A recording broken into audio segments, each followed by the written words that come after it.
Ang sinabi po ni Congresswoman Kimbo, Estela Kimbo, na sobra-sobra ang pondo nyo.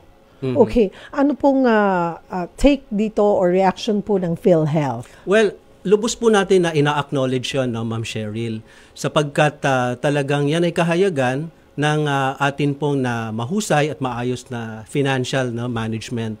At yan ay manifestation din, Ma'am Cheryl, ng tiwala ng ating mga kababayan sapagkat tuloy-tuloy at tumataas yung ating contributions from the direct contributors. At ang national government naman ay hindi nagkukulang taon-taon. Merong national government subsidies para sa mga indirect contributors. So, sabihin na natin na talagang ngayon malakas na malakas yung financial standing ng PhilHealth, pero ang sinasabi natin sa lahat ng mga reforms, sa lahat ng mga pagbuti at enhancement sa mga benepisyong pinapatupad ng PhilHealth, in due time, itong sinasabing sobra-sobrang mga pondo ay mapupunta rin pabalik sa healthcare system in the form of benefit payments sa mga hospitals. Kasi ngayon, pinagbubuti natin yung mga benepisyo. Tumataas ng more than double, nagtitriple pa yung ibang packages natin. Yung breast cancer, napalitaan mo siguro, dati 100,000 ang coverage natin doon.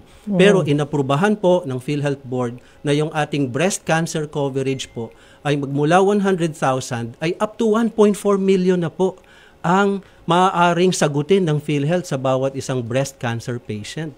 So, ngayon, nandito kami sa Sagot Kita program. Sa dami ng nakikinig sa iyo, Ma'am Cheryl, sigurado yung mga kababayan natin, yung mga nagdadalawang isipang magpagamot, nababalitaan po nila yung pagbuti ng benepisyong PhilHealth.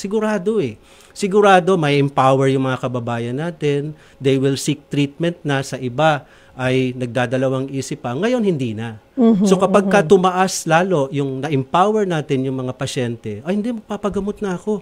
Magandang-maganda na yung PhilHealth coverage ko.